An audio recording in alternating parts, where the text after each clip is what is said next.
Hello, I believe we're live. I'm Lan. I'm a PhD student with the Centre, researching how culture and the arts contribute to health and well-being. This panel brings us back to the questions posed earlier in the day and gives us the opportunity to explore some of the day's themes in greater detail. We're hearing from art practitioners and community workers working with marginalised groups where participation and inclusion is what they do all day. Earlier in our first session, Louise talked about how to animate places and spaces through using community groups, and these speakers can certainly talk about that. She also mentioned how culture is the oxygen of a place. I mean, if that's so, and particularly for groups most marginalised, if we think of culture in that way, then culture is health and well-being itself. So that interlinking is what this panel will also have the opportunity to explore. It was also mentioned about how we can invite artists to work in other sectors and the role of artists in identifying need, providing solutions, working with other community staff members, and how Paisley is working to make sure arts-based practice is included in everything.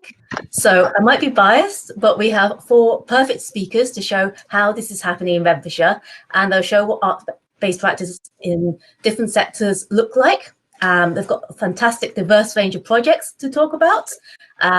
First, we'll hear from Sarah Grant, who's a creative arts coordinator in mental health and addictions for the NHS. She's a qualified art therapist and art educator and works across Lightbar and Leavendales Hospital and the community-based recovery hub in Paisley.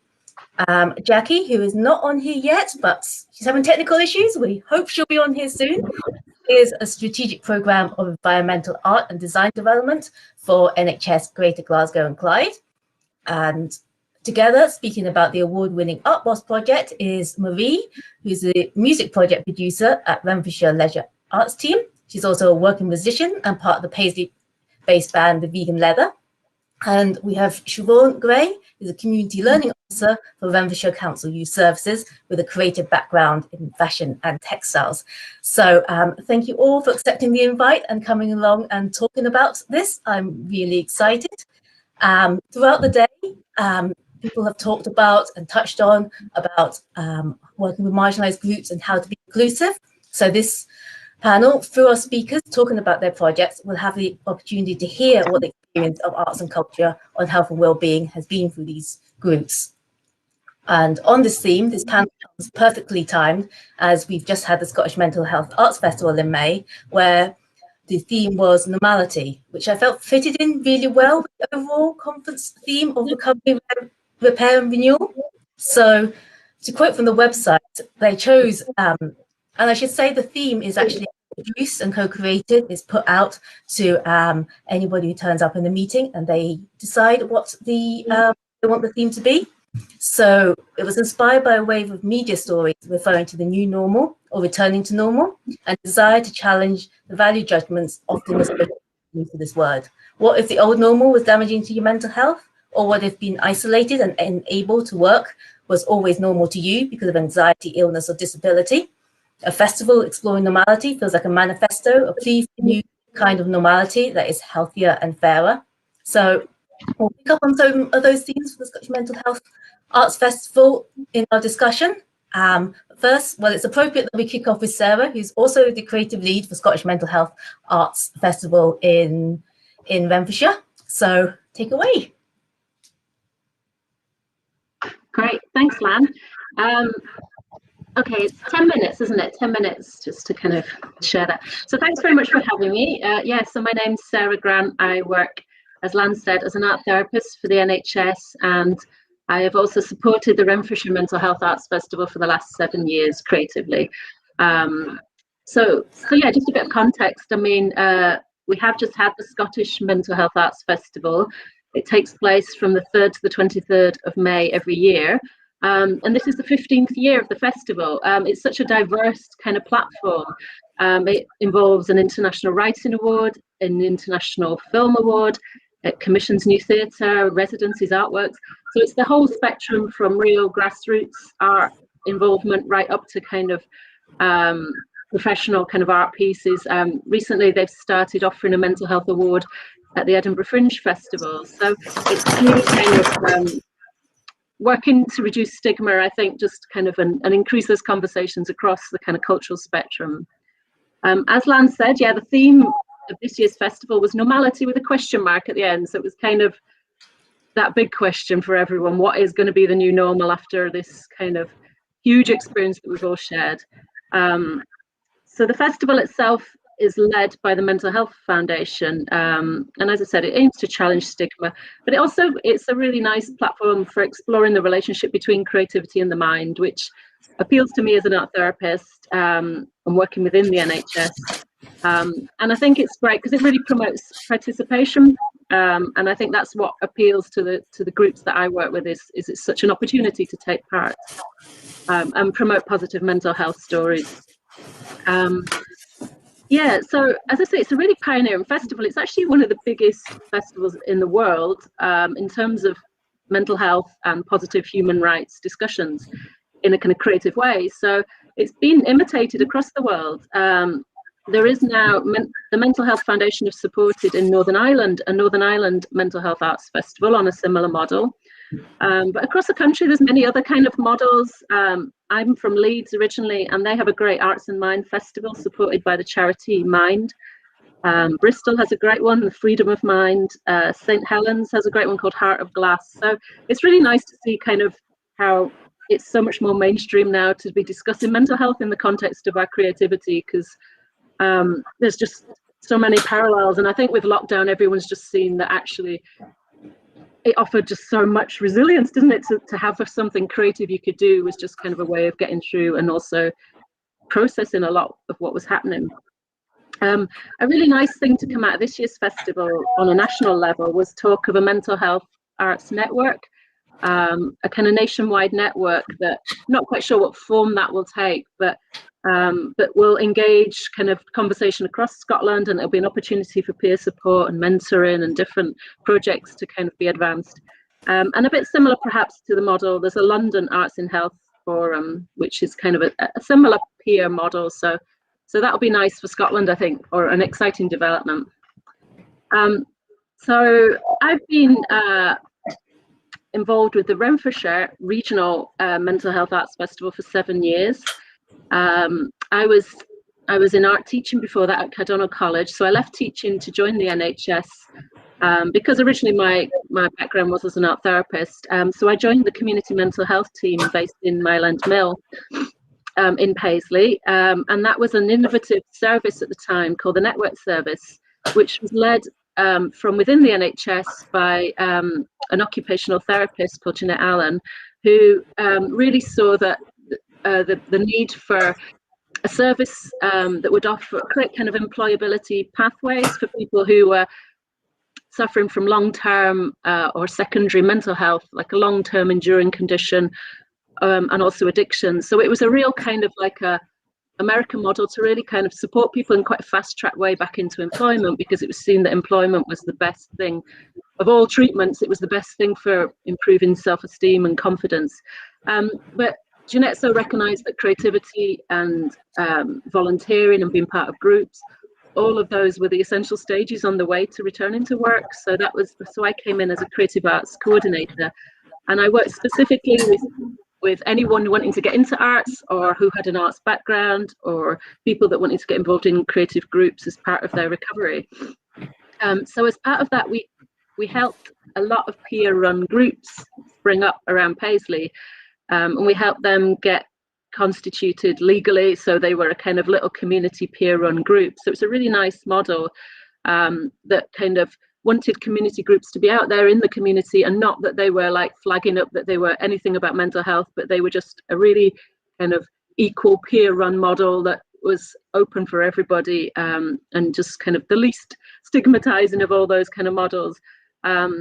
So some of those are maybe familiar to people, groups like Buddy Beat, which is a drumming group, Changing Stages, which is a drama group, Peer Focus, which is a photography group, Made in the Mill was a public art group that installed artwork into GP surgeries and publicly.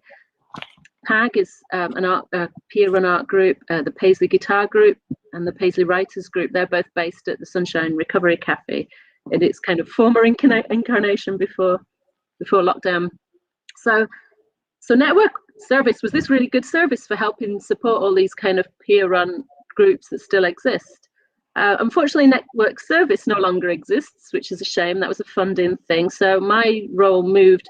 I'm now based in inpatient services in Dykebar hospitals, different wards, Levendale and the REH, working in adult mental health, addictions, and older adult mental health as well. Yeah, but I also still offer that creative support to the Mental Health Festival. So that part has continued because I think it's just seen how valuable that is to our inpatients as well, that's just a real opportunity to share work. So this year's festival was all online again, which, you know, is what it is, but obviously it's harder to engage people when you're doing it through social media platforms, but we did our best. So well, the last couple of years, we've always run a big open art exhibition, a big call out for everyone from professional artists to community groups to share artwork, which kind of celebrated the role of arts in recovery. And that's called Mindspace. So that was traditionally held in the pop art space at the back of the piazza. This year, the pop still hasn't opened. So we'd run a project for the last year of lockdown where everybody, I mean, we've perhaps seen it online. It was shared a little bit in Paisley Marketing, but it was everybody created their favorite album cover, recreated it as a painting on cardboard. So it's quite a simple format. We had about 200 albums, and it was great conversations about music. It was such a good leveler. Everyone can connect on that theme. So those albums are currently up all around Paisley in shop windows, which is great because so many people have seen their artwork up, and it's just such a lovely boost. So that's how we kind of developed that project rather than being in the pop art space. But a year ago, or a couple of years ago, we had a lovely exhibition in pop that was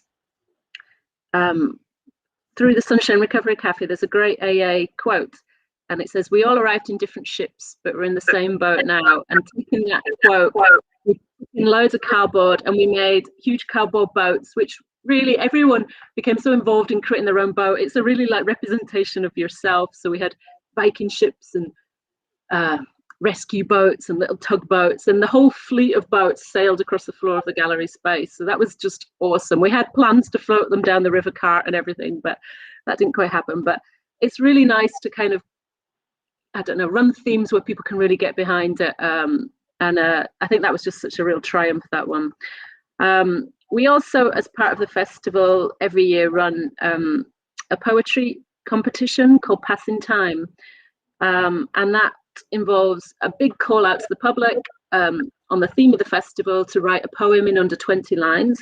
And those poems are then, well, we pick a selection and then they're displayed across all the station platforms in Renfrewshire. So that's run for about 7 years now. It's very popular. We get about 80 poems submitted every year from the public, and actually kind of published poets as well as our community group poets. So again, it's a real leveler.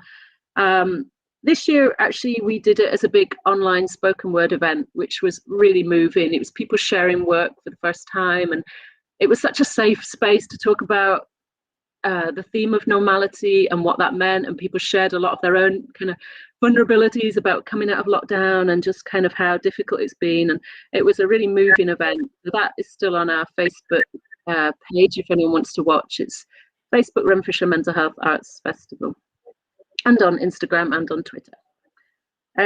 Yeah, we also, in our inpatient wards, created a quarantine zine this year, which was fun. So it was almost running kind of really open art therapy themes. People did visual responses to how they were finding the lockdown and how they were finding their own recovery, because I think for a lot of people going through a mental health crisis or difficult time, it is isolating, and it kind of has many of the feelings that a lot of people experienced during lockdown, but people are quite familiar with that who've gone through their own personal kind of crisis. So I think for a lot of people in the hospitals, it didn't feel that different to be quarantined or under lockdown.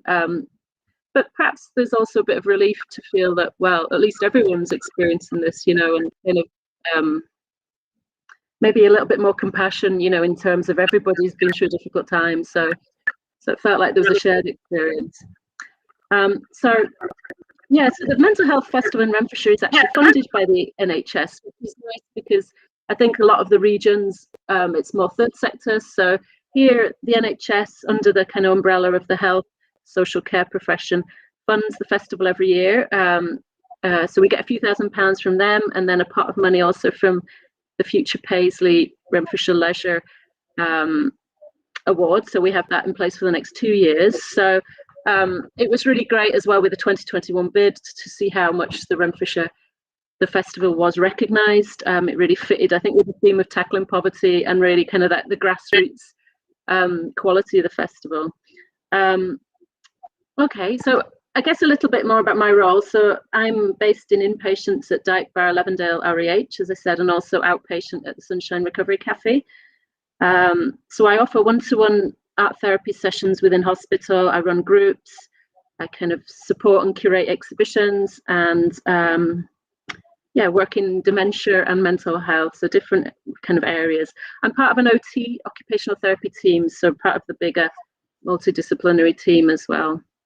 And sometimes it's not easy being the only creative person in that environment, but I think it's just, all our wards have artwork up, and I think people really recognise the benefit for patients that, especially when you're in hospital for a long period, you really need engaging activity, and how good that is in terms of behavioural change for people that have really been struggling with their mental health. And also I think it's so nice that hopefully coming out of lockdown that the Sunshine Recovery Cafe will now be evolving into a fully funded the Recovery Hub in Paisley, which is going to be open hopefully every day of the week, maybe even evenings. It'll be its own building rather than the church hall that was before. And all the groups that were part of the Sunshine Recovery Cafe will hopefully migrate across to that. So there'll be kind of yoga, therapy, gardening, creative work, a lot of different groups, and it'll also be a training model for a cafe so people can kind of upskill and serve the public. And it's my big hope to get a kiln installed. We didn't have room within the hub building, but we found a space above the RAMH charity shop in Paisley, which is the big furniture shop on Cosyside Street. They have the upper floors as well. So it's going to be on the second floor. I'm going to get a kiln installed, and we'll have almost an open studio model where hopefully people can either drop in or attend groups, do ceramics, which people just love. It's so therapeutic. It's so kind of hands-on, obviously, but people really respond to ceramics. But I'd really like to see that as a kind of entrepreneurial pathway that we can really make lovely products. We can get glazed and fired and sell them either in the RAMH shop or over at the hub, or something where, the sky's the limit. You could kind of actually create a little product or something, or see people really get behind that. So that's kind of a nice project coming up. So I think that's, how am I doing for time on that one? I think we're about up. So that was great, and that was a nice way to finish with talking about what's is going to be happening next in terms of what the art practice you're doing. I mean, the Recovery Hub was great. On the part of my research, I'm on the first taking part in a focus group with service users and what they want. And in the first meeting, the first thing they asked for was actually arts and cultural activity. We just had a whole 10 minutes of people just saying what arts and cultural activity they wanted, just showing out how important it was and how they see it as integral to the hub. So that's fantastic. So thank you for that. Jackie, you're up next. Hello. So can you hear me?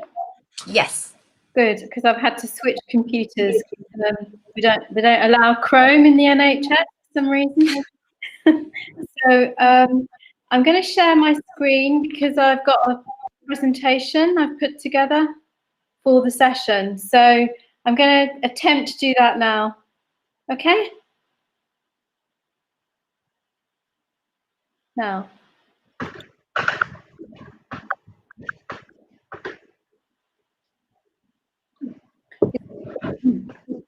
It's got a cross across sharing screen icon here.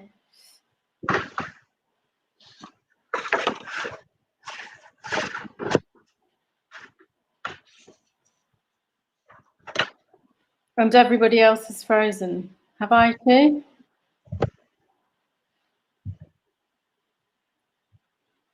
Oh gosh, what's going on?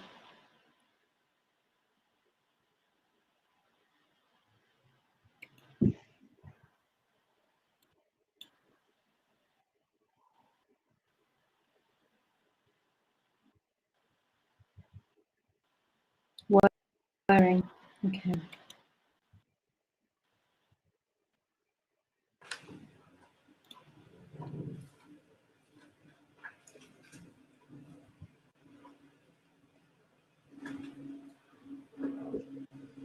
Are you having problems sharing the screen? Can you see my presentation? No, I can still see you, which is lovely, but probably not the effect you're looking for. Very awkward sound. Sorry? Come up on my screen now. Is it on you? Is it with you?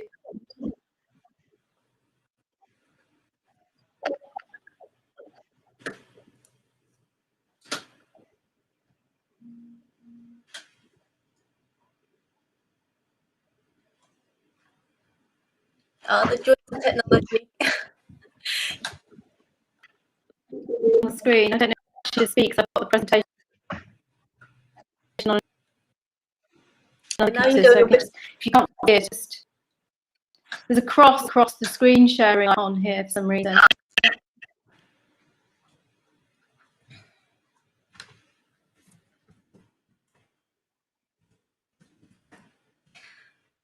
So, sorry about that. I mean, the Jackie is here. We just can't seem to be able to get her presentation up. So we'll go straight to Siobhan and Marie now.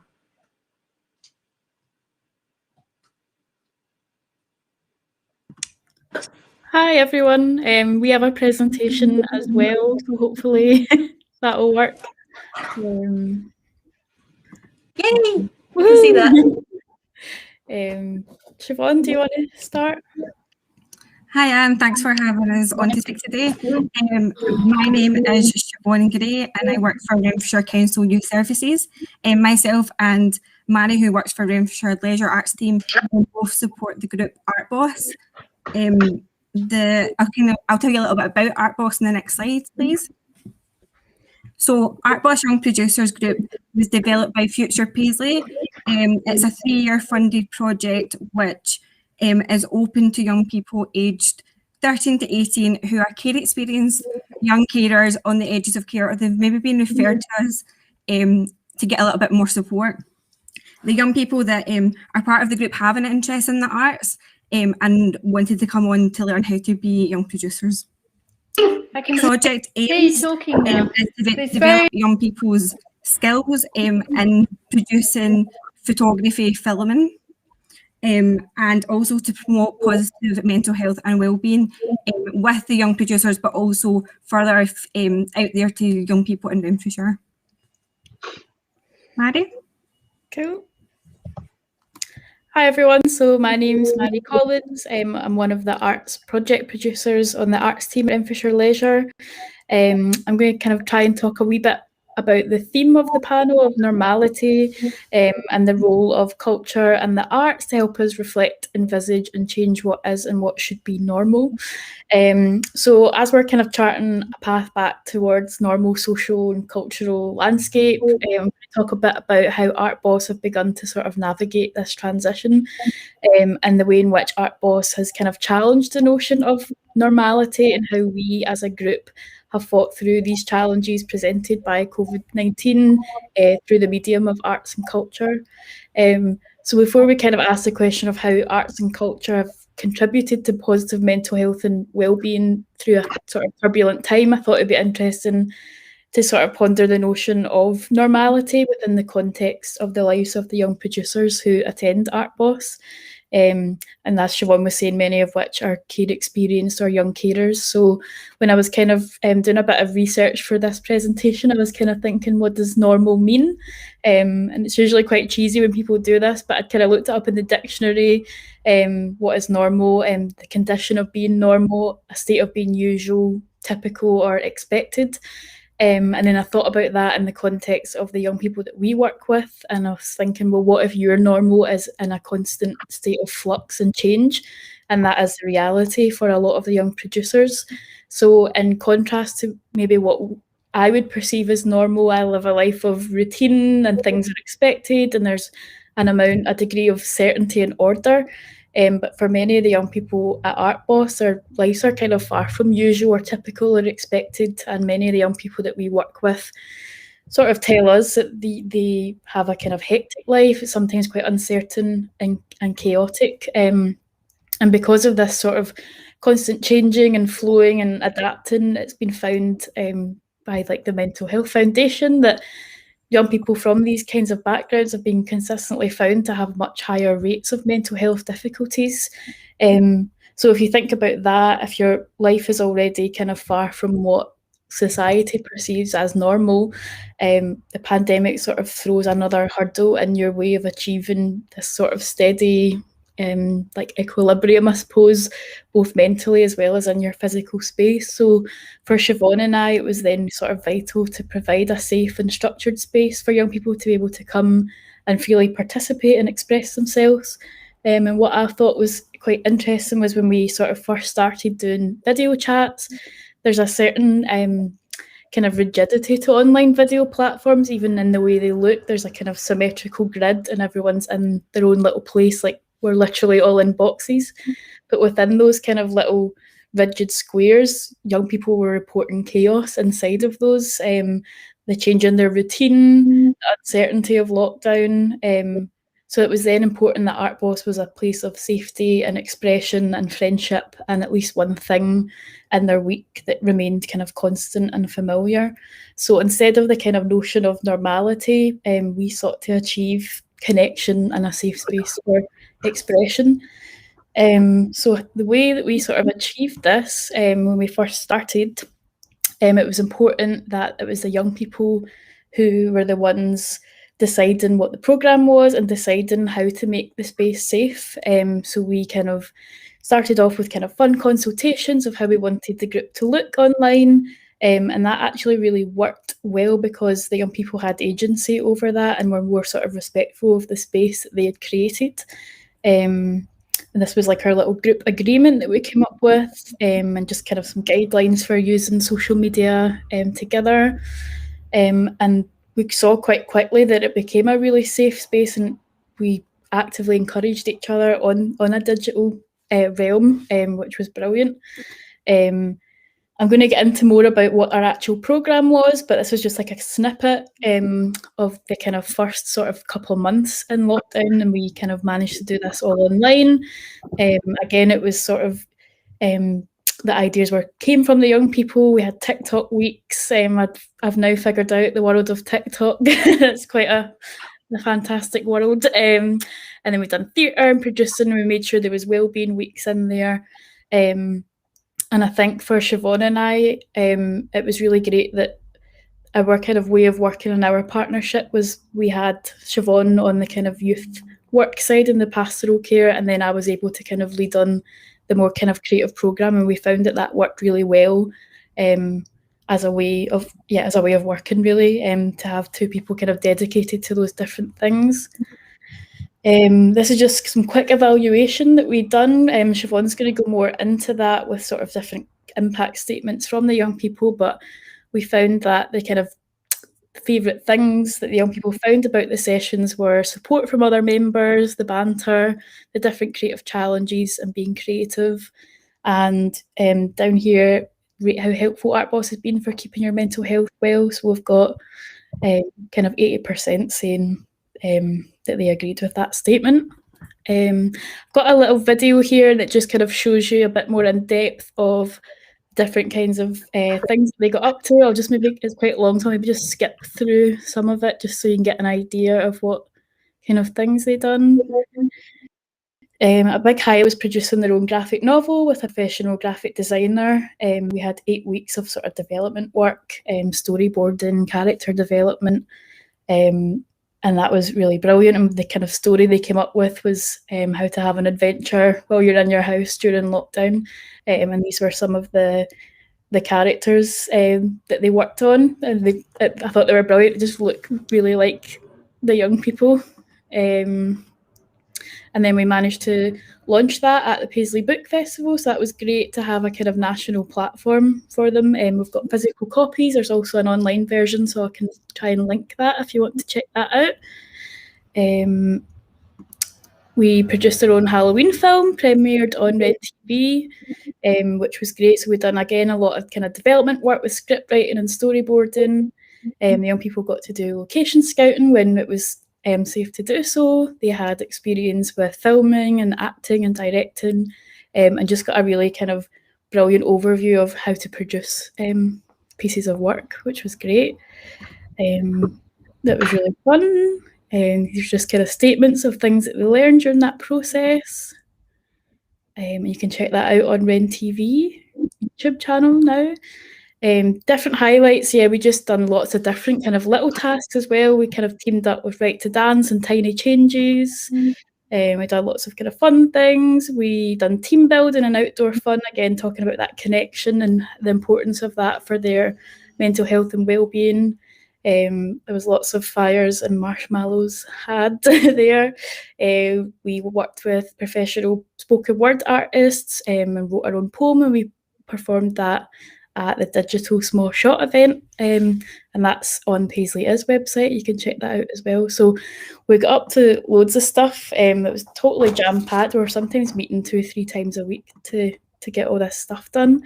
If I can just move my slide on.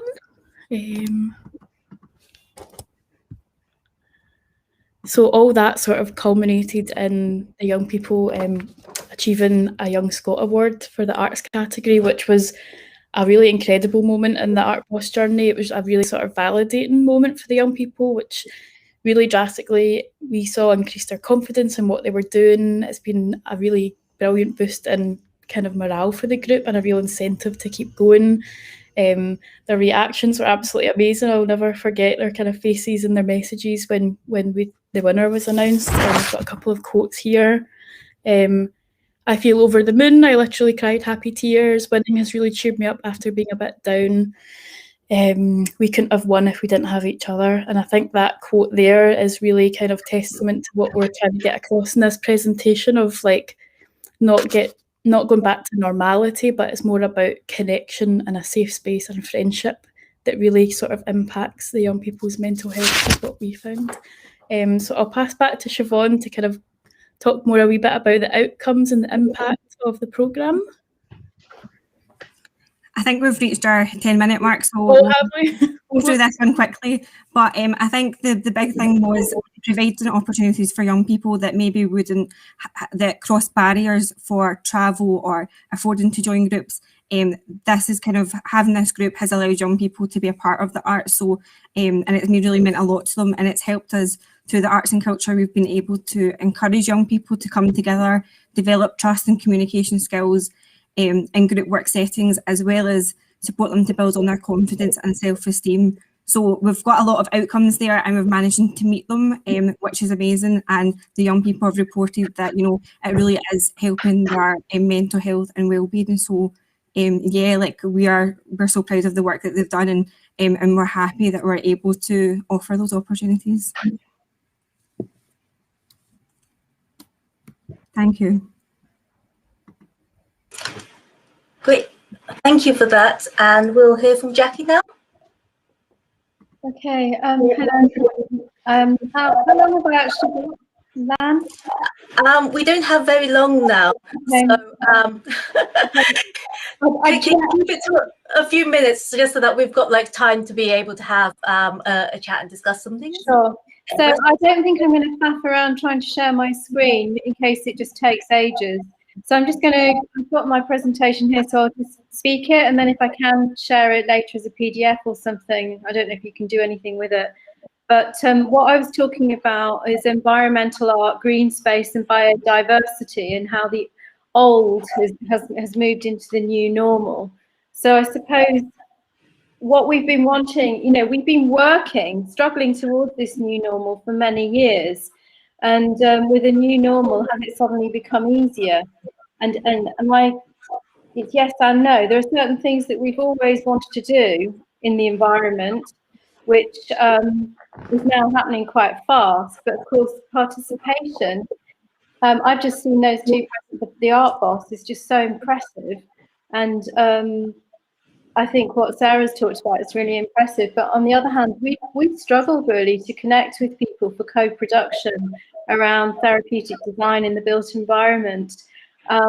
We've got an artist residency going in Clydebank, where normally you'd have the artists in a disused shop, people going by, interest and curiosity is raised, and then lots of people get involved in creative activity as part of making things for unsurfaced pattern design for a new building. But it's all online. There are flyers going out to encourage people to get involved. We've not got the level of involvement we would normally have.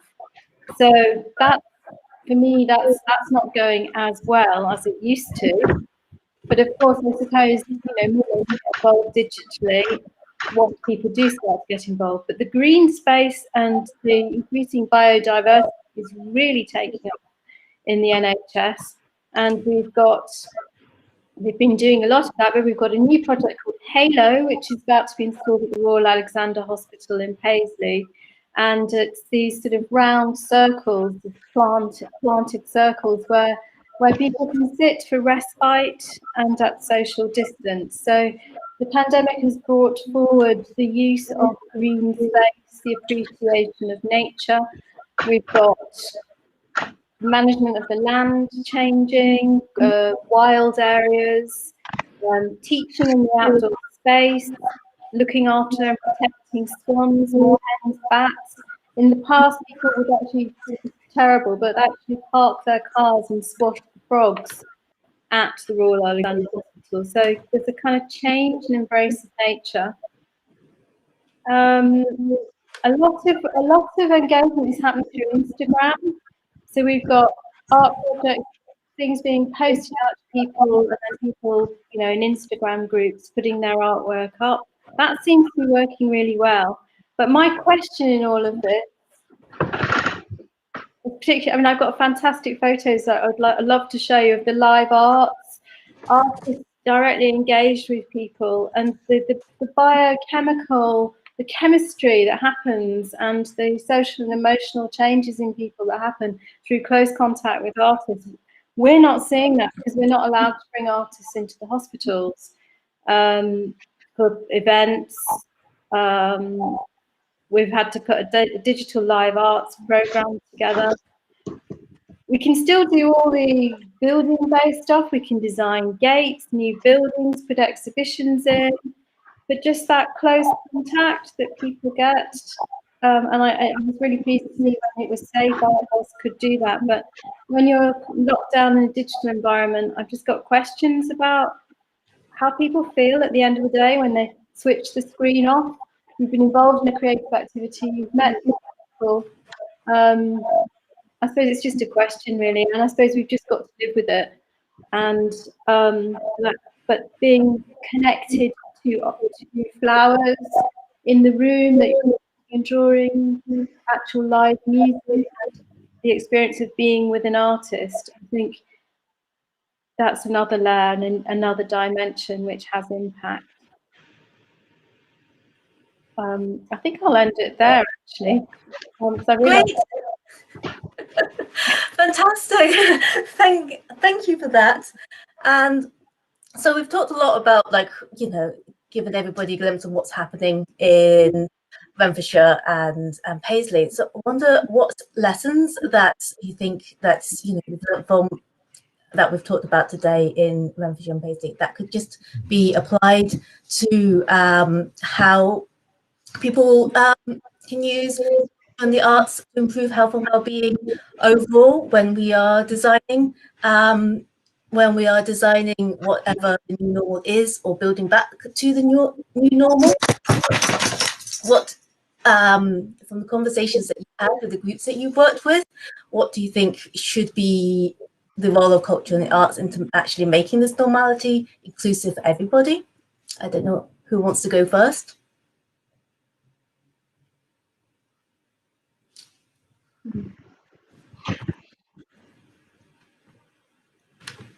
I don't mind saying something there, Lan. Yeah. I think it's. I would love to see artists as key workers. Artists who work with people to be known as key workers so that they can go into healthcare environments. and I'd like artists, well, I think artists should be recognised for the work that they're doing in helping to maintain health and well-being. So it's not just environments, but it's, you know, the art boss example, Sarah's examples, how crucial it is. And I mean, I know in Glasgow the art and hospital teams are not allowed in, so they're having to post stuff and do everything virtually, when in fact, you know, you've got nursing staff in, so why can't you have artists then if they're tested and into a new normal if we are living with an endemic? Yeah, that touches on, we've got a question from the audience that, do you think the pandemic has a permanent effect on the way we deliver cultural and mental health projects and programs? Oh, it's just come up with the screen. I just think personally, sorry, to answer that from our point of view, work in hospitals, well, it went very much to just working with one or two people at any time because of the pandemic, and then having to wipe tables, bringing the next two people. So we certainly didn't get big groups, but we kept it going. And I think it was always finding that middle ground for how to keep things going and even give people work to do in their rooms if they were quarantining. And I think services will come back. I guess we don't know that horizon, you know what I mean? But I kind of think in small steps, people will feel their way back. I feel quite optimistic about that. As soon as, I mean, in Paisley, the PAG, the Phoenix Activity Group, has restarted again in the Piazza. And I don't know, bit by bit, I think groups will reappear and people will refine those groups, you know, and kind of, I feel, I don't know, that we would kind of will refine all of that. And I know what you mean, Jackie, about just that thing of artists. I mean, our music, my kind of counterpart, Jane Bentley, who does music in hospitals, is still working online because hers was predominantly older age adults and it was just considered so much more risk. But they've actually really enjoyed that. All the patients sit round, she does singing and ukulele on the big screen, and she can see them and interact. And it's actually still been a really successful model of having live music present, and they have that relationship with Jane from before lockdown, so that's continued. And then yesterday with a patient group, Jane shared work she'd done with a chamber orchestra, so people were playing the cellos and clarinet, and we watched that on the live kind of screen. And so there have been really nice ways. It's not quite the same, but I think I don't know, they're all nice examples for people to just remember that, oh, that's this rich world that's still there, and it will come back to life, kind of thing. And yeah.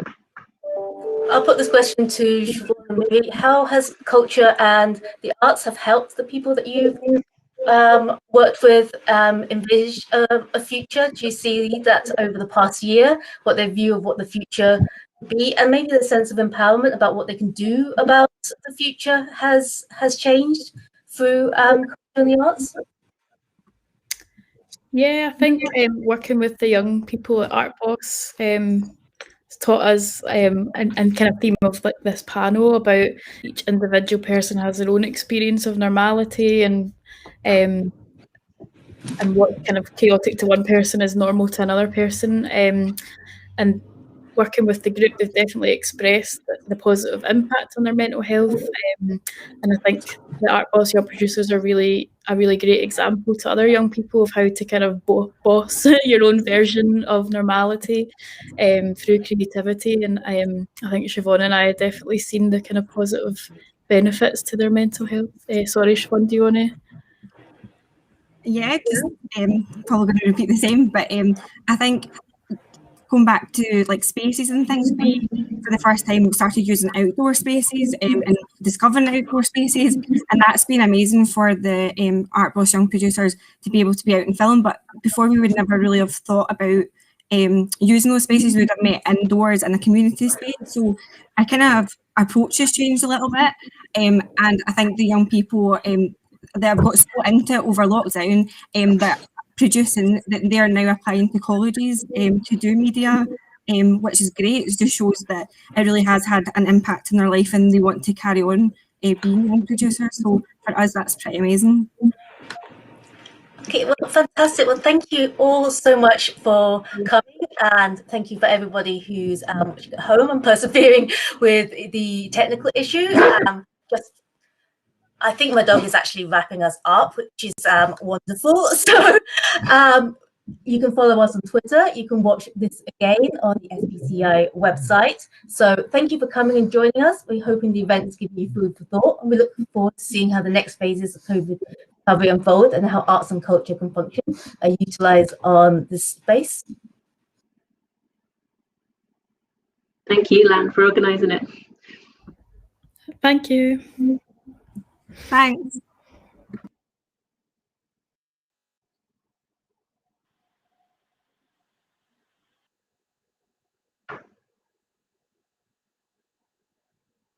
Are we no longer live?